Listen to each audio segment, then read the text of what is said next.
Hello everyone, welcome to another video. और इस video में मैं ये बताने वाला हूँ कि जो पीडीएफ आप अभी मेरे सामने देख रहे हो, इस पीडीएफ को हम HTML टैग्स की हेल्प से अपने वेबसाइट में कैसे ऐसा बनाएंगे।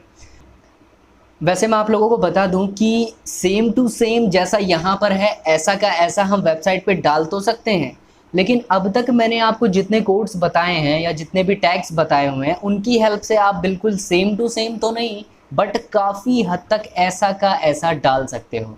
वैसे मैं थोड़ा सा बताना चाहता हूँ यहाँ पे कि नॉर्मली अगर आप इसको देखोगे तो मैंने बहुत ही सिंपलेस्ट टेम्पलेट ली है, जितनी ज़्यादा मतलब आसान हो सकती थी। वैसे इसमें कुछ खास मतलब अलग या फिर कोई हार्ड चीज़ नहीं है, बस उतनी ही चीज़ें हैं जितनी मैं आपको बता चुका हूँ। जैसे अगर मैं यहाँ पे बात करूँ तो ऑर्डर लिस्ट और अनऑर्डर लिस्ट है, और अगर आपको पता है यहाँ पर कौन सी यूज़ होगी तो वीडियो को पॉज करके अभी कमेंट करो कि ये ऑर्डर लिस्ट से बनेगा या फिर अनऑर्डर लिस्ट से बनेगा। वैसे मैं बताऊँगा नहीं, आगे आपको खुद पता लग जाएगा। पिक्चर्स भी है और मेरे पास टेबल्स भी है, पैराग्राफ भी है, बोल्ड इटैलिक और फ़ॉन्ट स्टाइल भी है और हेडिंग्स भी है। तो अब तक मैंने ज़्यादा कुछ तो नहीं बताया, नॉर्मली बताया जैसे जो अभी अभी इसमें मैंने बताया, जैसे टेबल हो गई, ऑर्डर लिस्ट, अनऑर्डर लिस्ट और पैराग्राफ्स है, बोल्ड इटैलिक हो गया, यानी कि फ़ॉन्ट से रिलेटेड कोई भी एडिटिंग हो गई। तो उन सब चीज़ों को हम कैसे समराइज़ करके और किस तरीके से ये बना सकते हैं वो दिखाऊंगा मैं, क्योंकि मैंने ऑलरेडी ये बना के रखा हुआ है, ठीक है ना। तो आपको करना क्या है, बस ये देखना है कि वीडियो में कहाँ पर कौन सा टैग मैंने यूज़ किया है। दूसरी बात ये कि हर टैग आपको याद होना बहुत ज़रूरी है, वरना बहुत से लोग ऐसे भी हो सकते हैं जिनको यही नहीं पता हो कि ये टैग क्या है क्या नहीं है। तो टैग को याद करना बहुत ज़रूरी है, और वो याद तभी होगा जब आप उसे रेगुलरली यूज़ करोगे। अब मैं आगे बता देता हूँ कि और दूसरी बात ये है, इस वीडियो में मैं HTML के कोड्स के बारे में बात नहीं करने वाला हूँ। आगे हम सिर्फ ये देखेंगे कि पीछे जो हमने पढ़ा है वो कैसे रिवीजन किया जाए। तो जैसे मान लीजिए विजुअल स्टूडियो कोड पे आ गया मैं। विजुअल स्टूडियो कोड पे आने के बाद मैंने दो फाइल बनाए हुए, कंप्यूटर जनरेशन के नाम से और एक सुरेश के नाम से। तो सुरेश के नाम से मैंने फाइल ले ली, यहाँ पर आप देख सकते हो। अगर आप जो यहाँ पर डेटा आपका लिखा हुआ है, आप बिना स्टाइल्स के इसको सेम टू सेम ऐसा बनाना चाहेंगे तो इसका रिज़ल्ट कुछ इस तरीके से आने वाला है। मैं आपको पहले ही बता देना चाहता हूँ कि मैंने कोई एडिटिंग नहीं की है। हाँ, ऊपर ये जो आप देख रहे हैं मार्क्यू मैंने लगाया है ताकि वो कॉन्सेप्ट भी आपका क्लियर हो जाए जो लास्ट वीडियो में मैंने बताया था। तो यहाँ पर मैंने ये हेडिंग से लिया है, ये पैराग्राफ से, और ये जनरेशन बोल्ड वगैरह हो गया, यहाँ पर जो डिज़ाइंस हैं। और फिर अगर टेबल के बाद हम आगे चलें तो यहाँ पे अनऑर्डर लिस्ट का मैंने यूज़ किया हुआ है। यहाँ पे फ़ोटोज़ भी डाली हुई हैं मैंने, जो कि इश्यू की वजह से दिखाई नहीं दे रही हैं। तो इस तरीके से आप अगर नॉर्मली लिखते हैं तो आपका डेटा कुछ ऐसा आएगा। इस वीडियो का पर्पस बस इतना है कि आपने जितना भी सीखा है उससे कुछ ना कुछ बनाना बहुत ज़रूरी है। और मैं दोबारा कहना चाहता हूँ, जो वाकई में इंटरेस्ट रखता है वेबसाइट बनाने में या फिर वाकई में उसे कुछ करना है, तो उसके लिए स्पेशली मैं एक ही चीज़ कहना चाहता हूँ कि देखो, जब तक आप उन चीज़ों को कंबाइन करके कुछ खुद का नहीं बनाओगे तब तक मज़ा नहीं आएगा। अब मैं आपको वो दिखाता हूँ जिसमें मैंने थोड़ी बहुत CSS यूज़ की है। तो कंप्यूटर जनरेशन की जो फाइल है वो मैं यहाँ से नहीं खोलना चाहता। देखो, जैसे मान लीजिए HTML कोर्स में आके computer generation open with Chrome, तो इसको हटा देता हूँ मैं। थोड़ा सा वेट करते हैं। अब आप यहाँ पर देख सकते हैं कि जो पहले मैंने दिखाया और जो अब मैं दिखा रहा हूँ, इसमें ज़मीन आसमान का फ़र्क है।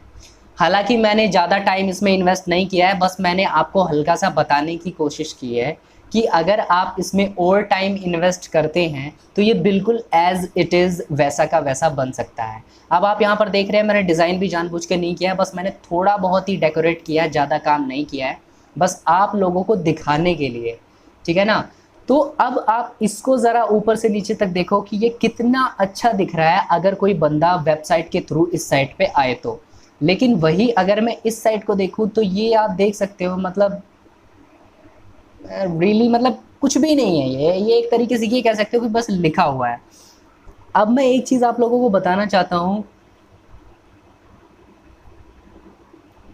अब जो चीज़ मैं बताने वाला हूँ वो शायद आप लोगों के बीच में प्रॉब्लम क्रिएट कर रही होगी, वो ये कि आप छोटे छोटे टैग्स को भूल जाते होगे। तो मैं उनसे एक ही चीज़ कहना चाहता हूँ कि ये पढ़ाई से रिलेटेड है तो ये पढ़ाई में भी वर्क करेगी और यहाँ भी वर्क करेगी। वो ये कि first class, second class, third class, just मान लीजिए आपने 3 क्लास अटेंड की। 3 क्लास अटेंड करने के बाद क्या हुआ कि आपने 4 दिन का स्पेस दे दिया, और 4 दिन के स्पेस के बाद अगर आप वो काम करते हैं तो हालांकि वो चीज़ें आपको बहुत कम याद रहती हैं, और अगर याद है तो अच्छी बात है, लेकिन ये चीज़ मैं उनको बताना चाहता हूँ जिनको याद नहीं रहती है, जो भूल जाते हैं। तो स्पेशली क्या है, अगर आपने आज पहली क्लास करी है तो आप उसकी प्रैक्टिस कीजिए, या फिर आपने आज कुछ भी पढ़ा है, कहीं से कुछ भी रीड करा हो, चाहे वो बुक से रिलेटेड हो चाहे वो कोड से रिलेटेड हो, तो आपको बस उसको प्रैक्टिस करना है। प्रैक्टिस करने के बाद नेक्स्ट डे जो चीज़ आप सीखते हैं, तो ये नहीं कि आप पीछे वाले को छोड़ दें। जो आज आपने सीखा यानी कि नेक्स्ट डे, और जो आपने पिछले दिन सीखा था, वो दोनों को कंबाइन करके कुछ अलग बनाने का ट्राई करना है। और ये HTML लैंग्वेज या फिर किसी भी लैंग्वेज को कोई भी बंदा पढ़ रहा हो तो उसके लिए स्पेशल ट्रिक है ये, कि अगर आपने आज कुछ नया पढ़ा है तो पिछले वाले को कंबाइन करके फिर कुछ क्रिएट करने का ट्राई करना है, तो ही आप आगे अच्छे तरीके से चल सकते हैं। लैंग्वेजेस की अगर मैं बात करूं तो, ठीक है ना। और अगले दिन जो आपने किया उसके बाद, जैसे मान लीजिए आपने तीसरे दिन क्लास ली, तो आपकी 2 क्लास जो है वो पीछे है और आज आपकी नई क्लास है, तो आज के साथ साथ आपको पिछली 2 क्लासों को भी आज ही कंबाइन करना है। और अगर आप ऐसा नहीं करते हैं तो आई एम श्योर आप चीज़ें भूलेंगे और आपके माइंड से वो फिसलेगी ही फिसलेगी। तो ये बस मैं एक सलाह देना चाहता हूँ अपनी तरफ से, जो प्रॉब्लम मुझे आई थी, हो सकता है आपके साथ भी हो, इसीलिए मैं ये चीज़ बता रहा हूँ।